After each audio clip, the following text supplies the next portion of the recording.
تازہ بیان سامنے آیا ہے۔ وزیر دفاع خواجہ آصف کہہ رہے ہیں کہ ملک میں نیازی لا اب نہیں چلے گا۔ یہ نہیں ہو سکتا کہ ہر چیز پر نیازی لا لاگو کر دیا جائے۔ پاکستان کی بقا کی جنگ میں اگر وزیر اعلیٰ کہے کہ نیازی لا نہیں ہوگا تو پاکستان نہیں ہوگا، یہ حب الوطنی نہیں بلکہ ملک دشمنی ہے۔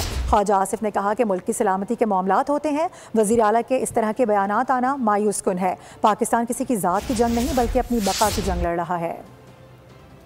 آہستہ آہستہ جو خیبر پختونخوا کی حکومت جو ہے وہ آئسولیٹ ہو رہی ہے، وہ جو ہے ایک تنہائی کا شکار ہو رہی ہے، لیکن جو وہ باتیں کرتے ہیں وہ پاکستان کے مفاد کی بات نہیں کرتے، وہ اپنے سیاسی مفاد کی، یا وہ جو شخص 804 ہے وہ اس کے مفاد کی بات کرتے ہیں۔ وہ ایک یہ ملک جو ہے ایک نیازی لا کے تحت نہیں چلایا جا سکتا۔ یہ تو اس کا نام ہمارا مفاد، نہ آپ کا مفاد، یہ تو اس مٹی کا مفاد جو ہے اس کو ہم نے پروٹیکٹ کرنا ہے۔ ہماری سیاستیں جو ہیں اس مٹی کے حوالے سے ہیں۔ یہ مٹی ہے، یہ وطن ہے، اس کی آزادی ہے، اس کی خود مختاری ہے، تو ہماری سیاست ہے، ادروائز نام ہماری سیاست کی کیا ویلیو ہے؟ ٹکے کی ویلیو نہیں۔